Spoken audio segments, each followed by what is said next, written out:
Hello, everyone, and welcome into crushthestreet.com. I'm Kenneth Amaduri, and I'm joined today with George Gammon, first-time guest, someone who's really exploded on YouTube. And, you know, when you search the kind of things that I search on YouTube, you're bound to come across him. So George Gammon, he's, a celebrity in my book.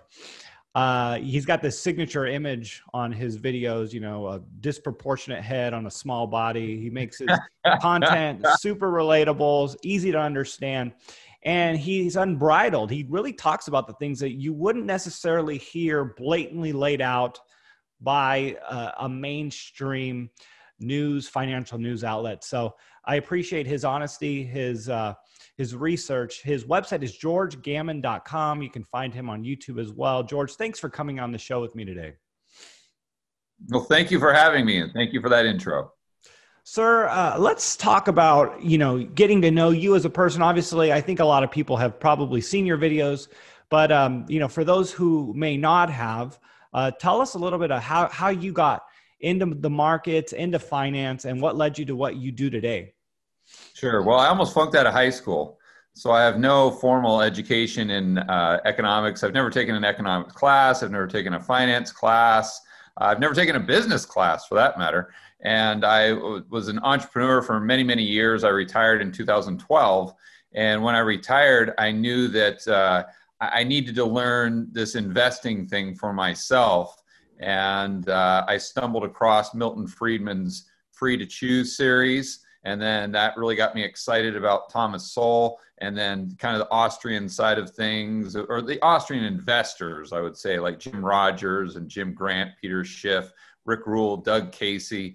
And then I expanded in the Market Wizards books, and I kind of studied all the famous guys like Druckenmiller and whatnot, and Buffett.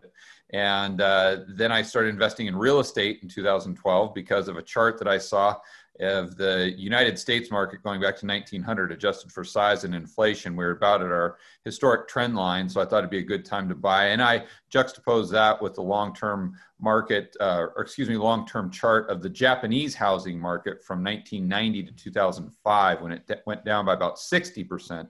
At the time, we were down by about 50. So I didn't really know too much about what I was doing, but I figured we had about 10% downside. The cash flow was cheap with rental properties in the Midwest. So I decided to invest heavily. I went almost all in.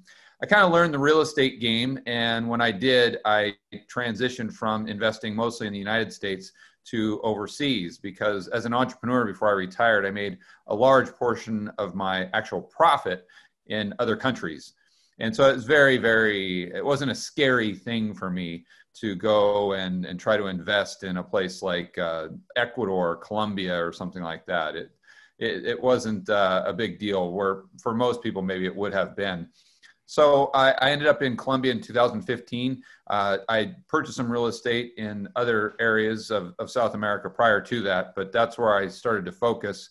And I went there originally because oil was cheap. So I figured, I didn't know anything about oil, but the peso was loosely correlated to oil, and I knew about real estate. So if I purchased peso denominated assets, meaning peso denominated real estate, something I did know about, then that was kind of a way to go long oil. So that was the genesis of why I went to Medellin in the first place. And fast forward to today, I still am investing in Medellin quite heavily.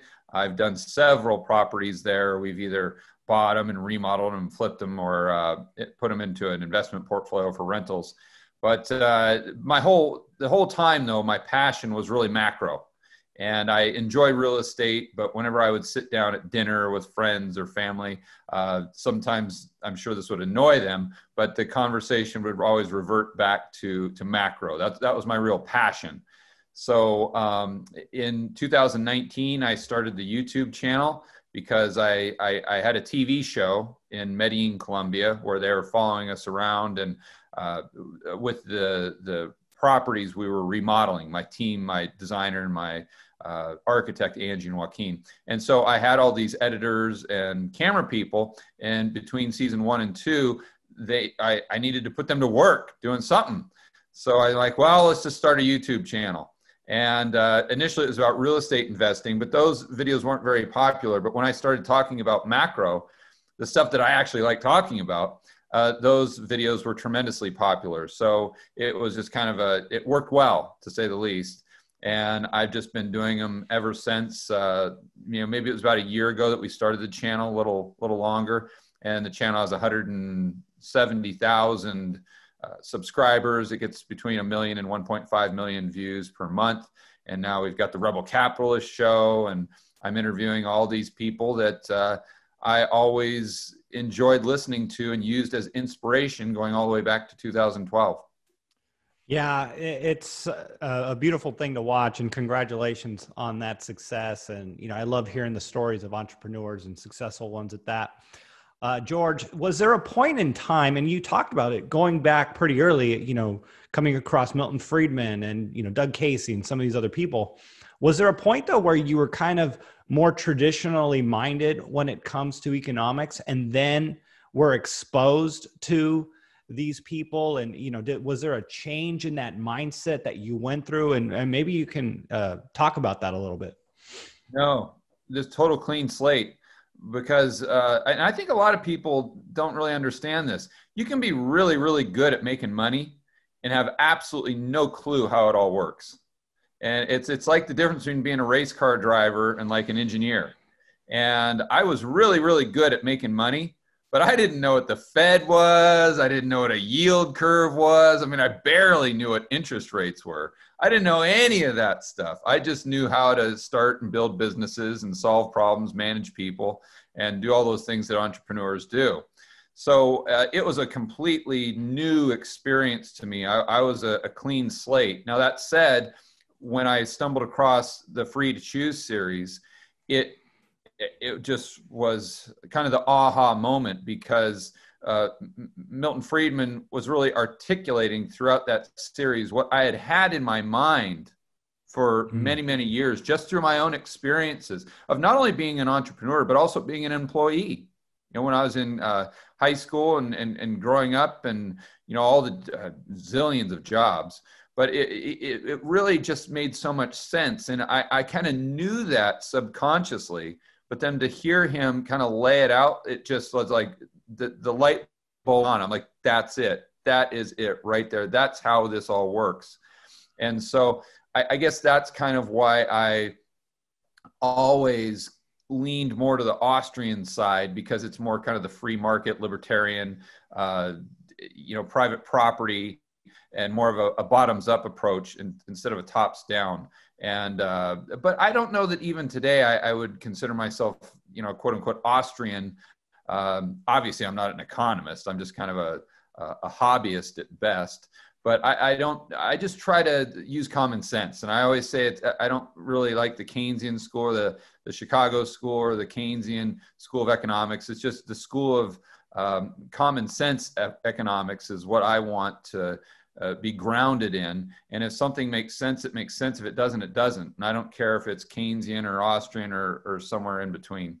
That's interesting. You went right into it. And I feel like the Austrian School of Economics really incentivizes proper fundamental growth. I mean, it's people's behavior and incentivizing good motives and good incentives, and getting people to do things in a way that's productive, and incentivizing that productive behavior. So I think it's interesting that you were able to go right into that and understand it from the get-go, and question maybe some of the things that aren't like that. And, you just got off an interview you did with Peter Schiff talking about the wealth tax in California.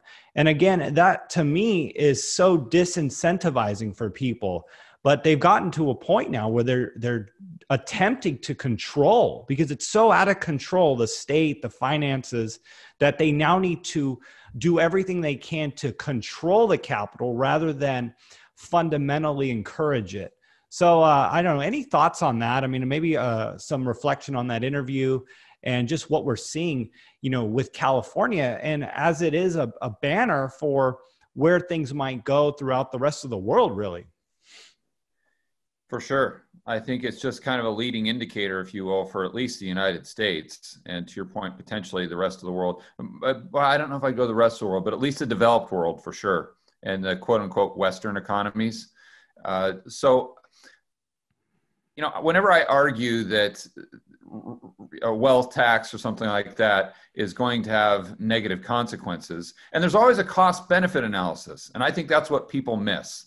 If you're on one side, you only look at the positives, and if you're on the other side, you only look at the negatives.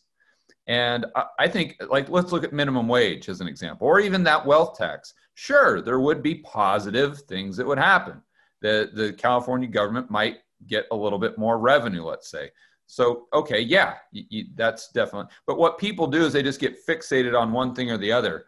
And one thing that Thomas Sowell teaches us and articulated so beautifully is the study of economics is the study of scarce resources with alternative uses. And so there are no solutions. There are only alternatives, right? So you have to look at it in those terms. So going back to the wealth tax, I argue that on net balance, I don't argue that there are no positives. And I think, again, that's where people get confused. I argue that on net balance, it's going to be a negative. And I use myself as an example. A lot of people say, oh, the rich aren't going to leave California, or the rich aren't going to leave the United States, or blah, where are they going to go? I hear that argument all the time is, when I talk about maybe a wealth tax for the United States, people say, oh, well, where are the rich going to go? Were they going to go to some third world country like Belize? As if there's no other country in the entire world that could even come close to the magnificence of the United States as far as quality of life. And I'm not saying that the U.S. Isn't a great place to be, but come on, the world's a big place. And I spend a lot of time in Medellin or, other parts of the world. And there's some really, really, really nice cities out there. The United States does not have a monopoly on them by any stretch of the imagination. But they'll always, kind of use that. I always say, listen, I'm a great example. Between, let's say, 2000 and 2012, when I retired, in the United States and in other parts of the world, but mostly in the United States, I created literally thousands of jobs. Now, I never had a company that had over 100 employees, but if you just kind of in an aggregate total, over the 12 years or so, then I created tons and tons of jobs in the United States. And since 2012, how many jobs have I created outside of the real estate investing I did in the Midwest? We'll exclude that for a moment. But outside of that, so let's say, beyond 2013 or 14, how many jobs have I created in the United States? Zero, none, not one. And I've created substantial amount of jobs outside of the United States in South America with what I've been doing in quote unquote retirement. And so why do you leave the United States? Because I got sick and tired of dealing with all the nonsense. And it's not just the regulation and the taxes, because at the current time, taxes are relatively similar to what they are. I think the taxes are going a lot higher, that's for sure.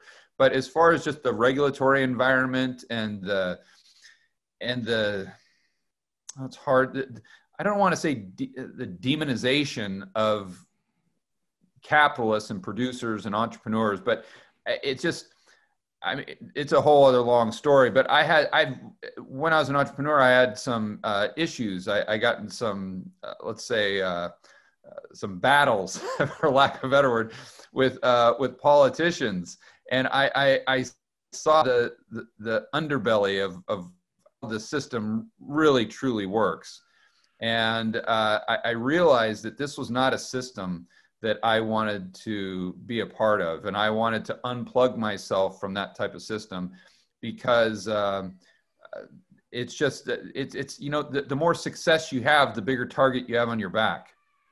And I just saw it going in the wrong direction. So I kind of checked out of that system to the best of my ability. And now it's great to be outside of all the political theater and the drama. I mean, my stress levels are greatly reduced, not just having to have the opportunity to be outside of CNN and the MSNBC and the Fox News and all this just garbage. It's just constantly coming at you from every direction.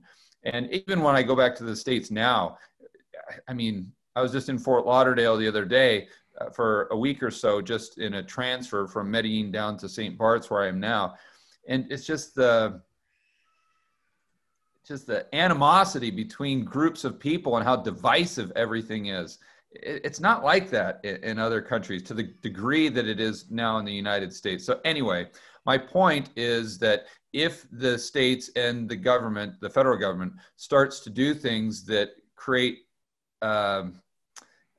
certain barriers for entrepreneurs and producers, they're going to leave. They're going to leave. It's just, where do you draw the line? Some entrepreneurs draw that line far over, their threshold for pain, let's say, is a lot less than others. For me, I'm ready to hit the ripcord at a moment's notice, because I don't have a family in this. Well, I've got a family, but I don't have a wife and kids, and I didn't have a lot of ties. And I don't have any patience for that nonsense. I have almost zero patience for this bureaucracy that we're referring to.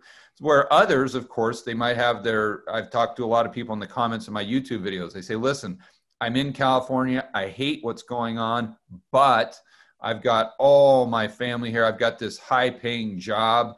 I cannot just leave on a moment's notice. I'm not retired. So I totally get that. But at a certain level, you're going to push out a good majority of the people. I mean, you look at what's happened in Venezuela, or what happened in Weimar Germany, or Zimbabwe. And I'm not saying that California is going to go to that extreme. They're not going to have. I'm not saying they're going to have hyperinflation there, obviously, but I am saying that at a certain point, you start pushing out the producers. And if you're pushing out all the producers, you're not going to have anything left. You're not going to have any money or any people, individuals to tax. And that's when, things get pretty bad. And if you look at California, and it all depends on the demographic that you look at in the specific area. But a lot of areas in California have net outflows that haven't had net outflows in a long, long time. So you're seeing a tax base that's just checking out. And another thing, it makes a lot of rational sense, even if you're not an entrepreneur or a business owner, to leave California from a standpoint of just what I call geo arbitrage. Right. So if you're just, let's say you make 50 grand a year and you happen to have bought a house in California in the late 1990s, let's say, and you just worked your job. Now you're close to retiring. You were making 50, 60 grand a year, which was nothing in California. But now your house, you bought it for 200 grand. And you've been making payments on it, but now the house is worth $2 million or whatever it is. And it's just a shanty in San Francisco. So you're sitting there thinking to yourself, okay, I've got maybe $250,000 saved up in my 401k. And I'm going to get, let's say, $1,000, $1,500 a month in Social Security. Do I want to stay here in California? Absolutely not. I'm going to sell my property. Excuse me.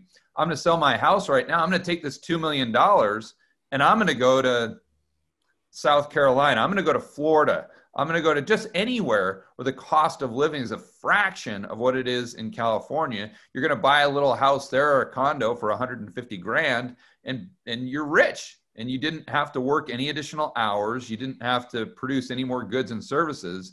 You're just realizing the benefit of an economy that is based on asset prices, debt, and confidence, where the asset prices and the debt part of the equation always have to go up. Yeah. And I don't want to go off on a tangent, but because we've had the world reserve currency for so long, we've been able to we've been able to consume far, far, far, far, far more than we produce. And that example of someone becoming a millionaire, let's say, just as a result of asset inflation, is a perfect example of that. And it's so true. And it's a sad thing that people have to look elsewhere to take their capital elsewhere, where it's going to be treated better. And I think that's what we're seeing. The capital is going to flow to the path of least resistance. And they're trying to attempt to contain that capital within the borders of California. And my assumption, my instinct is that, with Elon Musk standing up to the state, with Joe Rogan saying he's going to move, these are political, figures in a way, because they're liberal, saying we are tired of it. And I think that's a big deal when you have, California, which is Democrat. And again, I don't want to get too much into the politics of things, but it tends to be the fight, the split between big government, small government, and whatnot. But I think that's going to be a big deal. I think that move is in making California politicians think twice as to how extreme they can get without things really unfolding and unraveling on them.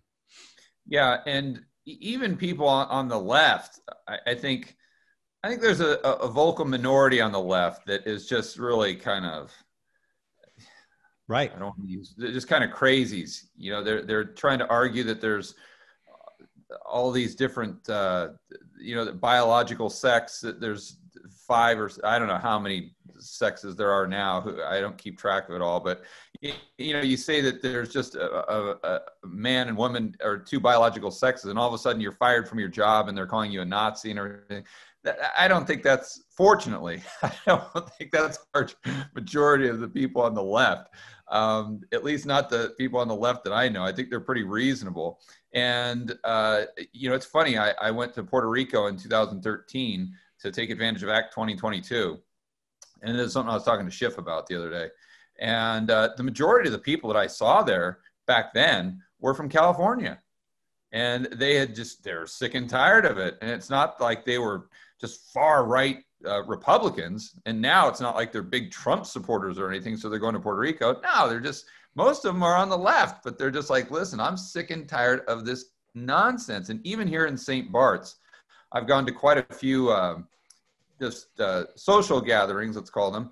And I'm meeting a lot of people, and most of them are here on St. Bart's, and they're very, very wealthy individuals, but they're from California, mostly New York and California. And even the ones in California, they're like, I'm sick of it. I don't care. I'm just out. I've been coming to St. Bart's for vacation for the last 20 years on and off, and I'm selling everything in California, and I'm moving here. A lot of kids, in fact, a few people I spoke with yesterday at this lunch place, they had already put their kids into school here locally, and they're just looking for a place to rent while they're selling their place in California. And most of these people that I'm talking to, it's not like I get into politics with them, but you can tell just through conversation that they're most likely pretty left-leaning people. But again, you can only push people so far.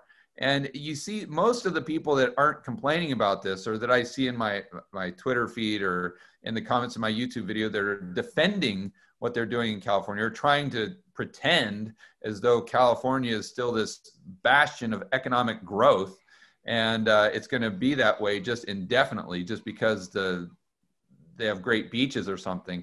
I don't think these people have really got caught up in the system to the point where they realize that this is not a good use of my time. And I think that's an understatement, but they haven't had a target on their back. And I think that it's very hard for people who have been an employee their entire lives. And I'm not knocking that at all. But I think it's very hard for that type of person, even if they've had a very high level position, it's hard for them to understand the other side of the coin, and to go out there and risk your entire life savings, to work 80 hours a week, to sacrifice, like me. I don't have kids. I don't have a wife. I don't have a close family like that. I'm 47 years old. So you ask yourself, well, George, what have you sacrificed? And most people look at my position now and say, oh man, George, you've got it made. You travel the world. You're in St. Bart's. You go to Medellin. You go to all these places, and you sit there and talk to all these fun people on your YouTube channel. And then you're financially successful, and but that's fine. But if you took a snapshot of my life right now, and then you told someone, hey, if you do this, and this, in 10 years, you can have the exact same type of lifestyle. Would they be willing to do A, B, C, and D? The answer is 99.99999% of people would say no. No way. Would you be willing to sacrifice having a significant other? Would you be willing to sacrifice having kids? Would you be willing to work 80 hours a week? Would you be willing to not take a day off for literally years on end? Would you be willing to sacrifice your entire, or risk your entire life savings? And if something didn't pan out, you're flat broke and you got to start all over again. You know, would you be willing to do these things? And I think the average Joe and Jay out there would say, listen, I think that lifestyle would be great, but there is no way that I'm willing to do this. So my point is, when you have a state like California that's coming down on people like me and say, yeah, we realize you made all those sacrifices. We realize you took all that risk. We realize you've created thousands of jobs, but now we want to take that from you, or you're not paying your fair share, right? And that's where people that have done the things I've done, and I'm not, obviously I'm no exception. I mean, all the entrepreneurs out there, I kind of want to wave the flag for all of the job creators, the entrepreneurs, and you know, the people that are really out there hustling and doing things that other people aren't willing to do. I just kind of want to be a voice for them, but you can only push those people so far. I think that's my main point. Absolutely. And you know, we haven't even got into the dollar, what the Fed's doing, the debt, and all the different things that, you know, are benefiting gold and Bitcoin.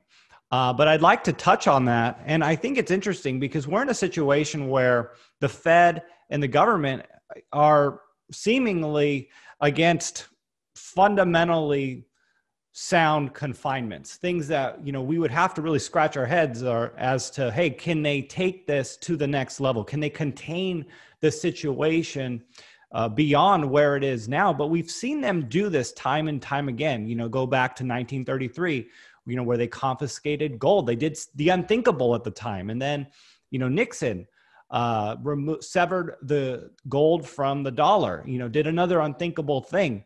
And time again, you know, the Fed continues to surprise us. And we saw them do that with interest rates. You know, governments around the world now are at zero and negative interest rates and things that, you know, I don't think we could have anticipated. So my thoughts are, what is left for them to do? And are there things that we haven't even considered that they're going to wrap in the banner of benevolence to present to everyone as, hey, this is something else that's going to be for the benefit of the common man and the livelihoods of the U.S. citizens? Sure. I mean, it's always for your security, right? It's always for your safety and your security. The Berlin Wall, if people don't know, you know, you always think about, well, how on earth do those East Germans allow that to happen? Because the government sold it to them as it was going to be for their safety and their security. Well, it ended up not being so. But to your point, so I think that, and all of it plays into Bitcoin, gold, and silver, in my opinion, just hard money, if you want to look at it that way, or just kind of a hopefully a store of value that the governments can't print. And that, I think first and foremost, you're going to look at them banning cash. I mean, that's, in my opinion, that's a no-brainer.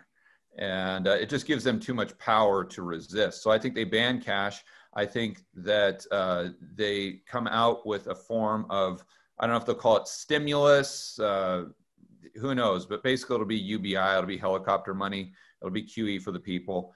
And what will be interesting is the transfer mechanism. So is that going to be through just government deficit spending, or are we going to get to a position where they've got like a Fed coin and the Fed is directly wiring or putting money into the accounts of the Americans who download the app and are on this UBI program? And therefore I talked to Ron Paul about this actually. And every individual would have a bank account at the Fed, just like the primary dealer banks. So they would, in essence, if we want to get into the wonky terms, they'd be turning bank reserves into legal tender. Now, I've gone back and forth with quite a few people, real good friends of mine who are just a lot smarter than I am on Twitter, guys such as Brent Johnson. And he right now, I don't think we're in that realm. But it's very tough to determine. But according to some people who are smarter than I am, they can't do that right now because of the Federal Reserve Act.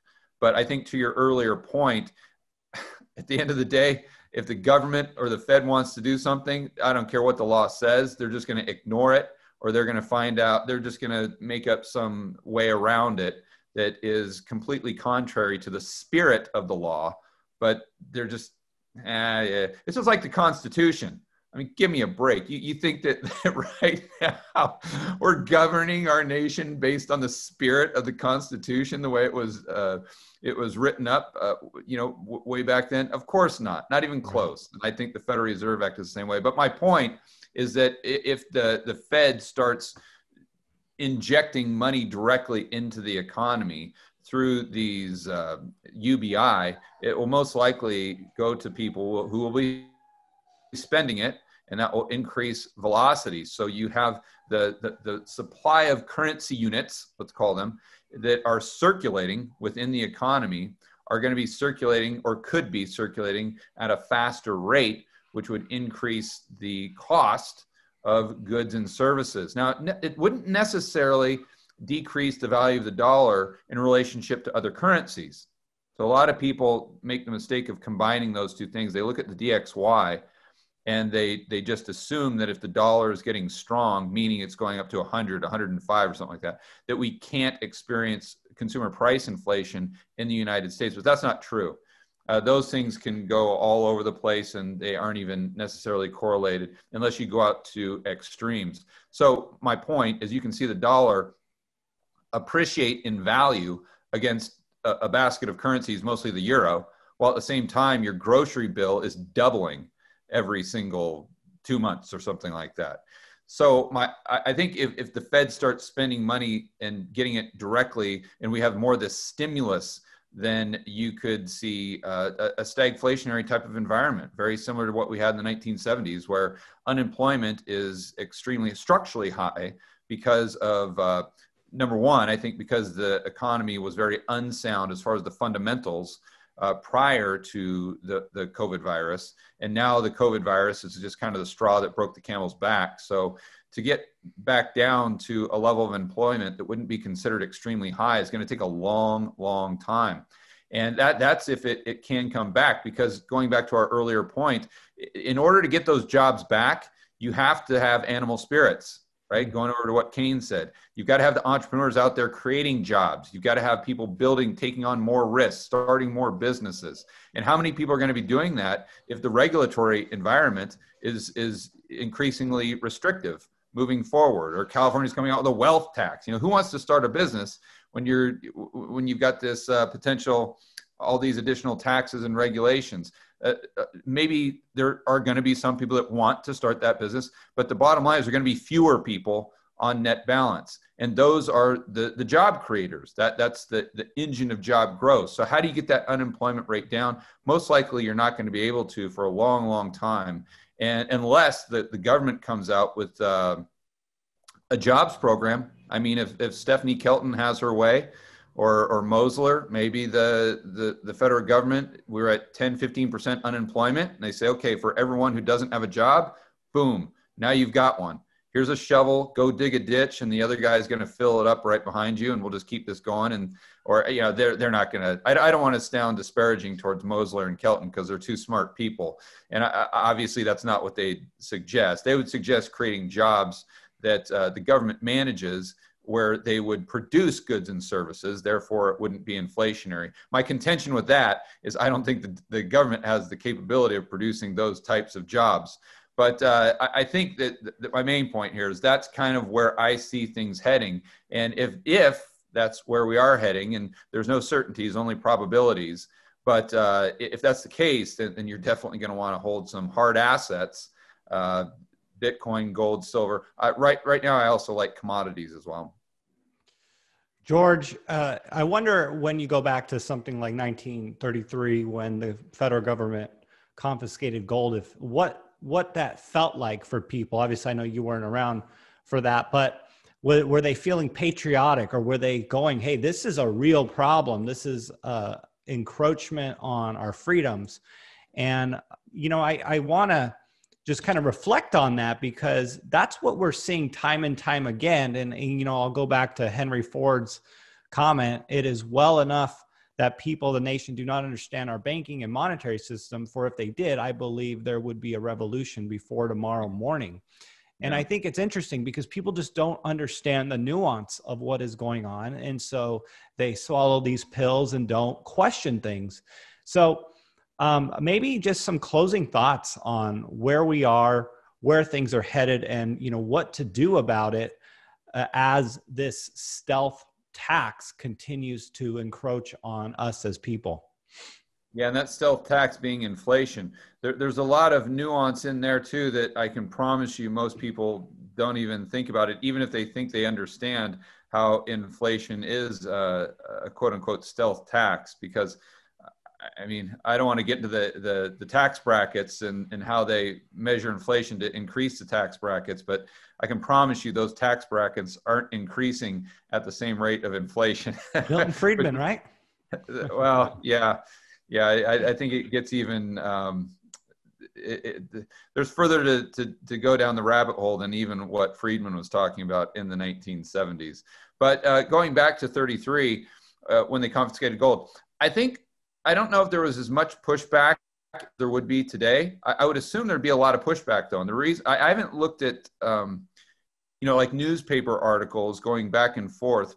I should actually, that'd be pretty interesting. But I did go back and look at that for 1918 in the Spanish flu, because I was trying to compare that to what's going on today with all these lockdowns.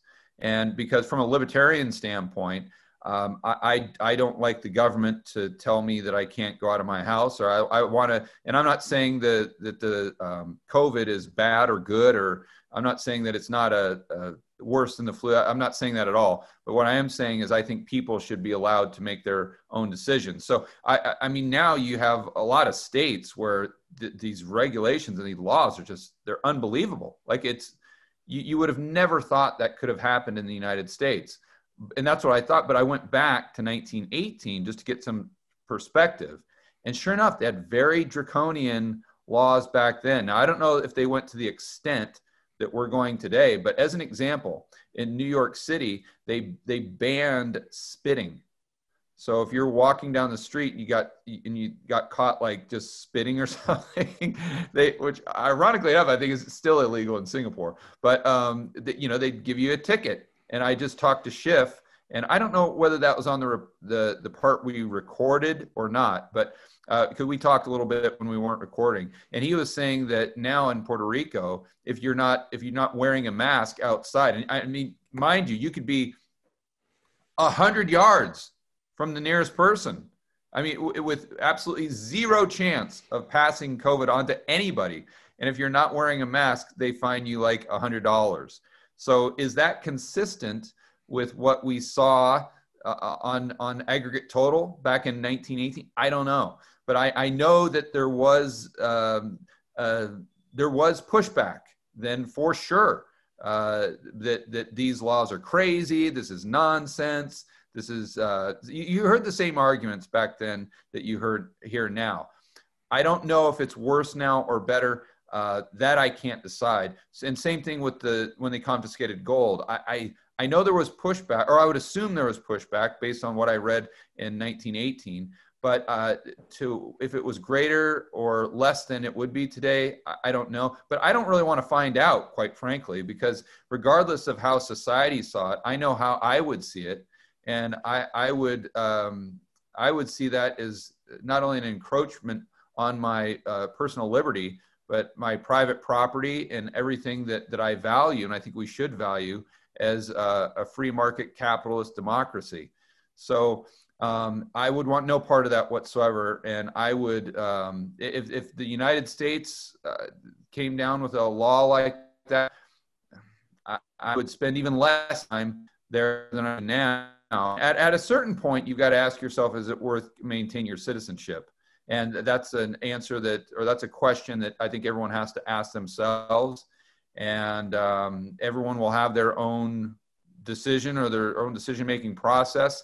But if it gets too crazy, and who knows what too crazy is? That's another question I've been trying to ask myself a lot lately, because I just think the social unrest and what we're seeing right now could be part of this fourth turning. I don't know if you read that book, and if so, I was talking to Grant Williams about this the other day.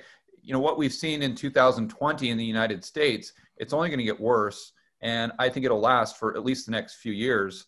And you know, so I'm not very optimistic about where the direction of the United States is going in the short term. In the short term, I'm hoping that we can come to our senses, and long term, get right back on track. George Gammon, everyone, georgegammon.com. Visit his YouTube channel. Sir, you were an absolute pleasure to have on the show. And with all the information you gave, the history, the articulation, I really appreciate you coming on. If people want to learn more about you, your websites, maybe just share a little bit about it as we say goodbye here. Yeah, it's just like you said, the website, Twitter, YouTube, those are the best places to find my content. And my first name is George, typical spelling. And although my family, a lot of my friends call me Jorge, my name is properly spelled George, the English way of George. And last name is Gammon. Thanks so much for your time, George. Thank you for having me.